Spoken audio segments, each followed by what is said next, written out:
वीर सावरकर इस देश के हिस्ट्री में सबसे कंट्रोवर्शियल पर्सनालिटी में से एक है और सबसे बड़ी कंट्रोवर्सी जो इनसे जुड़ी हुई है वो है गांधी हत्या की।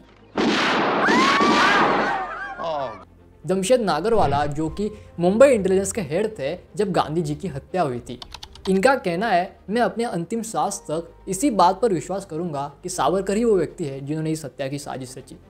इस वीडियो में हम कवर करने वाले हैं the man behind Nathuram Godse.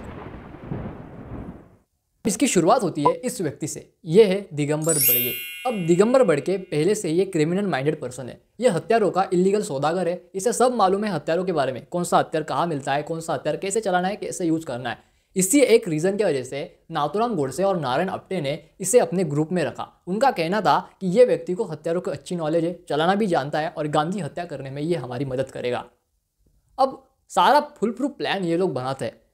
Plan में ये तय होता है कि 20 जनवरी के दिन मदनलाल पावा बिरला भवन के अंदर साइड में किधर भी खाली जगह देख के बॉम्ब फोड़ेगा। उसके बाद में जब लोग भाग जाएंगे, गांधी जी अकेले होंगे, तो दिगंबर बड़गे उनके ऊपर दूसरा ग्रेनेड फेंकेगा। अगर उस ग्रेनेड से भी गांधी जी की हत्या नहीं हुई तो दिगंबर बड़गे अपने पिस्तल से गांधी जी को शूट करेंगे। प्लान काफ़ी ज़बरदस्त बनाया। पहुंचे 20 जनवरी के दिन मदनलाल पावा ने बम भी फोड़ा, लेकिन दिगंबर बड़गे पलट गया। दिगंबर बड़गे ने यह सोचा कि अगर मैं ये काम करता हूँ तो मैं ही फंस जाऊंगा। दिगंबर बड़गे ने ना तो ग्रेनेड डाला और ना ही पिस्तल से गोली चलाई। शंकर तिस्तैया के साथ वो वहां से भाग गया, जिसके वजह से मदनलाल पावा ऑन स्पॉट पकड़ा गया और नाथुराम गोडसे, नारायण आप्टे ये सभी लोग फरार हो गए। अब 30 जनवरी के दिन शाम के 5:17 को नाथुराम गोडसे ने गांधी जी को 3 गोलियों से मार दिया। लेकिन ये कहानी यही नहीं रुकती। उसके बाद नाथुराम गोडसे ने अपने आप को सरेंडर किया। उसके कुछ ही दिन बाद सारे आरोपियों को अरेस्ट कर लिया गया। दिगंबर बड़गे इस व्यक्ति ने सावरकर के खिलाफ ऐसा स्टेटमेंट दिया कि सावरकर का इस केस में कोई लेना देना था नहीं, लेकिन उसके बावजूद भी सावरकर को इस केस में घसीटा गया। जी हाँ, गवर्नमेंट ने जानबूझ के घसीटा। आखिर क्यों, चलिए आगे समझते हैं। दिगंबर बड़गे ने अपने स्टेटमेंट में कहा 17 जनवरी 1948 को नाथुराम गोडसे ने उसे कहा कि मुझे तात्या राव के अंतिम दर्शन करने हैं। अब तात्या राव सावरकर को ही बोलते हैं, जो उनके करीबी लोग होते हैं, सिर्फ वही उन्हें तात्या राव बोलते हैं। अब नाथुराम गोडसे, आप्टे और दिगंबर बड़गे सावरकर सदन के लिए चले गए। दिगंबर बड़गे कहता है कि मैं सावरकर सदन के निचले फ्लोर पे ही रुका था, फर्स्ट फ्लोर के ऊपर गोडसे और आप्टे चले गए। 5-10 मिनट इन्होंने तात्या राव से बातचीत की। उसके बाद में ये दोनों नीचे आ गए। उनके पीछे पीछे तात्या राव भी नीचे आए और तात्या राव ने उनसे कहा यशस्वी होऊन या, मतलब सफल होके आना। आगे चल के नारायण आप्टे ने दिगंबर बड़गे से कहा कि सावरकर ने कहा है गांधी जी को 100 साल जीने नहीं देना है। दिगंबर बड़गे ने ये पूरी स्टेटमेंट पुलिस को बताई और पुलिस ने सावरकर को अरेस्ट कर लिया। लेकिन दिगंबर बड़गे के इस स्टेटमेंट के बाद सावरकर को जब पुलिस ने कोर्ट में हाजिर किया तो कोर्ट ट्रायल्स के अंदर सावरकर ने कहा कि मेरा इस हत्या से कोई लेना देना नहीं है। नाथुराम गोडसे और नारायण आप्टे से वो साल से नहीं मिले थे।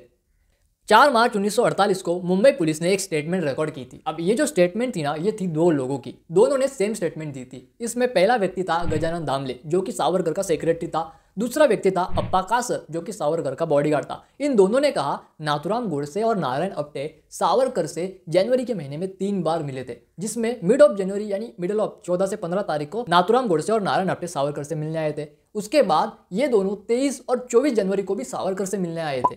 सिर्फ यही नहीं, मदनलाल पावा और विष्णु करकरे जो इस हत्या में शामिल थे, इन दोनों ने सावरकर सदन के बाहर देखा था। गांधी जी के हत्या के समय मोरारजी देसाई बॉम्बे स्टेट के होम मिनिस्टर थे। वो आश्वस्त थे इस बात से क्योंकि उन्हें पता था सावरकर ही वो व्यक्ति है जो इस हत्या में शामिल है। लेकिन ये बात वो बताते हैं लाल कृष्ण आडवाणी को। कब? जब मोरारजी देसाई प्राइम मिनिस्टर बनते हैं। जब मोरारजी देसाई प्राइम मिनिस्टर बनते हैं, जनता पार्टी की गवर्नमेंट होती है, उस समय लाल कृष्ण आडवाणी उस गवर्नमेंट के अंदर INB मिनिस्टर यानी इंफॉर्मेशन एंड ब्रॉडकास्ट मिनिस्ट्री को संभालते हैं। वो कहते हैं अपने करीबी लोगों में से कि मुरारजी का ये मानना है कि सावरकर गांधी हत्या में शामिल है। अब लाल कृष्ण आडवाणी ये बात कहते हैं मनोहर मांगोलकर से। अब मनोहर मांगोलकर कौन है?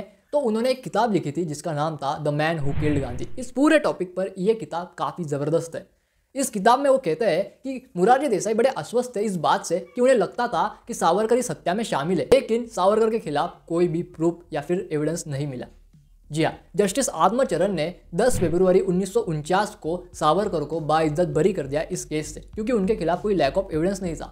दिगंबर बड़गे, इसकी गवाही को बिल्कुल भी मान्य नहीं किया गया कोर्ट ने, क्योंकि वो गवर्नमेंट अप्रूवर था और कोई डॉक्यूमेंटेड एविडेंस भी नहीं था। अप्पा कासर और उनके सेक्रेटरी गजानन दामले, ये लोग कोर्ट में गए ही नहीं। मुंबई पुलिस ने इन्हें कोर्ट के अंदर पेश ही नहीं किया, क्योंकि इनके पास भी कोई स्ट्रॉन्ग डॉक्यूमेंटेड एविडेंस नहीं था। सिर्फ यही नहीं, आगे चल के हमें कई ऐसी बातें पता चलती है जिससे ऐसा लगता है कि भैया इस केस के अंदर सावरकर जी को जानबूझ के लाया गया, बिकॉज उसके पीछे कई सारे रीजन है। जब बेसिकली ये कोर्ट ट्रायल्स चल रहे थे, तकरार की गई थी। ये तकरार थी जमशेद नागरवाला जी के अगेंस्ट में। इनके ऊपर आरोप था कि ये शंकर तिस्तैया को बहुत ज्यादा मार रहे हैं और उन्हें टॉर्चर कर रहे हैं, बिकॉज शंकर तिस्तैया वो नहीं बोल रहा था जो दिगंबर बड़गे बोल रहा है।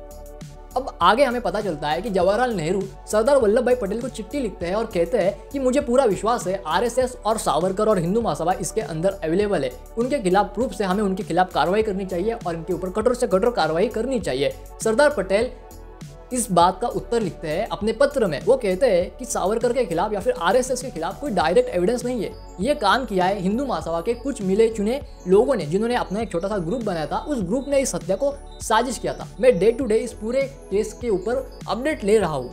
ये लेटर आपको मिलेगा सरदार पटेल करस्पॉन्डेंस के वॉल्यूम 6 में।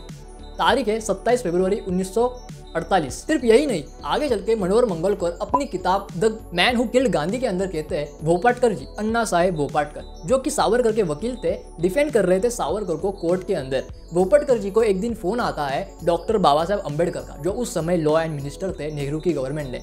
अम्बेडकर उन्हें कहते हैं आपके क्लाइंट के खिलाफ कोई भी एविडेंस नहीं है, उनको गवर्नमेंट फंसाना चाहती है। भोपाटकर जी इस बात को सुन के शॉक हो जाते हैं और वो पूछते हैं गवर्नमेंट में कौन उन्हें फंसाना चाहता है। अम्बेडकर जी चुप होते हैं। भोपाटकर जी फिर से उन्हें पूछते हैं क्या नेहरू फंसाना चाहता है। अम्बेडकर जी फिर चुप रहते हैं। उसका उल्लेख the man who killed Gandhi के अंदर मनोहर मंगलकर लिखते हैं। मनोहर मंगलकर वो व्यक्ति थे जो इन सारे हत्या में सारे ब्यूरोक्रेट्स जितने भी लोग थे उस समय अवेलेबल, उन सबसे इन्होंने इंटरव्यू किया था। इसलिए इस किताब को काफी ज्यादा अच्छी माना जाता है गांधी हत्या के ऊपर। आगे चल के हमें अब ये समझना है कि आखिर क्यों नाथूराम गोडसे को सावरकर के साथ कनेक्ट किया गया, क्यों सावरकर को इस केस में फंसाना चाहती थी गवर्नमेंट, जिसके लिए हमें 3 रीजंस मिलते हैं। सबसे पहला रीजन ये था कि हिंदू नाराज थे नेहरू की गवर्नमेंट से। मुसलमान हमारे भाई हैं, वो तुम्हारे भाई होंगे, हमारे दुश्मन है दुश्मन।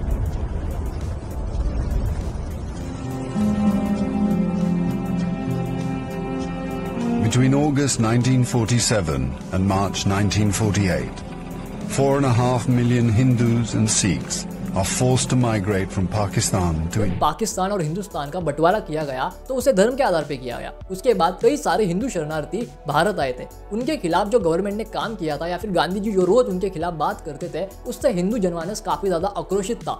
उसका काफी ज्यादा गुस्सा था जो कि हिंदुओं के साथ हो रहा था उस समय। गवर्नमेंट के उस व्यवहार से जनता आक्रोशित थी। हिंदुत्व उस समय राइज पे ऊपर था, तो सावरकर को हटाना यानी कि हिंदुत्व के एक बहुत बड़े लीडर को हटाना, अगर सावरकर इस केस के अंदर आ जाते थे, उनके खिलाफ सबूत मिलते थे, तो ये नेहरू के लिए बड़ी आसानी होती कि हिंदुत्व की मुहिम जो मुहिम बड़े लेवल के ऊपर छाई हुई थी। इतनी कि 1952 के जनरल इलेक्शन में सावरकर को as an prime minister candidate Hindu Mahasabha ने घोषित किया था। 1951-1950 में ये बात क्लियर हो चुकी थी कि 1952 के लिए सावरकर ही हिंदू महासभा से प्रधानमंत्री कैंडिडेट बनेंगे। तो नेहरू को ये बात काफी हद तक पता थी। उसे अंदाजा था कि हिंदुत्व की मूवमेंट जिस हिसाब से चल रही है, सावरकर अगला इलेक्शन जीत जाएंगे, तो कैसे भी करके इस हिंदुत्व की मूवमेंट को दबाना है, जो कि आगे चल के उन्होंने किया। भले ही सावरकर को कोर्ट ने निर्दोष करार दे दिया, लेकिन उसके बाद भी नेहरू ने आरएसएस के खिलाफ कोई भी प्रूफ होने के बजाय आरएसएस के ऊपर प्रतिबंध लगाया और उसके जाके आगे चल के 2 लाख से भी ज्यादा स्वयंसेवकों को अरेस्ट किया। सिर्फ यही नहीं दोस्तों, हमें आगे पता चलता है कि इस पूरे हत्याकांड में सावरकर को लाने के लिए जो दूसरी बड़ी रीजन साबित होता है वो होता है खुद नाथूराम गोडसे। बिकॉज नाथूराम गोडसे सावरकर का राजनीतिक शिष्य था, कोई छोटा मोटा व्यक्ति नहीं था। नाथूराम गोडसे को सावरकर तब से जानते हैं जब नाथूराम 20 साल का था। नाथूराम गोडसे ने जब गांधी जी की हत्या की तो गांधी जी के प्रति एक सिंपत्ति पैदा हुई। उस सिंपत्ति का फायदा लेने के लिए हिंदुत्व को कुचला गया। जानबूझ के कोशिश की गई कि सारे हिंदुत्व एलिमेंट जो उस समय बड़े लेवल पे थे उन सबको इस केस में लाया जाए। आरएसएस के ऊपर प्रतिबंध लगाया दिया, लेकिन आरएसएस के खिलाफ कोई भी डायरेक्ट एविडेंस नहीं था। यहाँ तक कि ये बात सरदार पटेल भी अपने लेटर में कहते हैं, जिसका उल्लेख सरदार पटेल करस्पॉन्डेंट के वॉल्यूम 6 में है। लेकिन नेहरू ये चाहते थे कि कैसे भी करके इन हिंदुत्व एलिमेंट को कुचला जाए, इस केस का फायदा बना के, इस केस का फायदा उठा के। नाथूराम गोडसे कोई छोटा मोटा आदमी नहीं था। वो हिंदू महासभा का राष्ट्रीय कार्यकारिणी का सदस्य था। जैसे भाजपा की राष्ट्रीय कार्यकारिणी है जिसमें 10 से 12 लोग होते हैं जो भाजपा की राजनीतिक एजेंडा को तय करते हैं, उसी समय हिंदू महासभा में भी ऐसे 10 से 12 लोग हुआ करते थे जो राष्ट्रीय कार्यकारिणी सदस्य थे, हिस्सा थे, जो ये डिसाइड करते थे कि हिंदू महासभा का क्या एजेंडा होगा। उस पूरे राष्ट्रीय कार्यकारिणी का सदस्य था नाथूराम गोडसे। नाथूराम गोडसे का काफी ज्यादा मोह भंग हो चुका था सावरकर के प्रति। वो काफी नाराज था, अपना गुस्सा अपने पत्रों में दिखा रहा था। नेक्स्ट पार्ट में हम यही देखेंगे कि कैसे नाथूराम गोडसे का मोह भंग हुआ सावरकर के प्रति। आशा नहीं कि आपको वीडियो अच्छी लगी। अगर आपने इस वीडियो से कुछ भी सीखा तो चैनल को सब्सक्राइब कर दीजिए, इस वीडियो को लाइक कीजिए, शेयर कीजिए अपने दोस्तों के साथ। कमेंट सेक्शन में मुझे बताइए वीडियो कैसी लगी। नेताजी सुभाष चंद्र बोस की हत्या कभी भी प्लेन क्रैश में नहीं हुई थी। उसके 2 एविडेंसेस है जो मैंने इस वीडियो में दिए है। स्क्रीन के ऊपर टैप करके आप इन्हें देख सकते हो।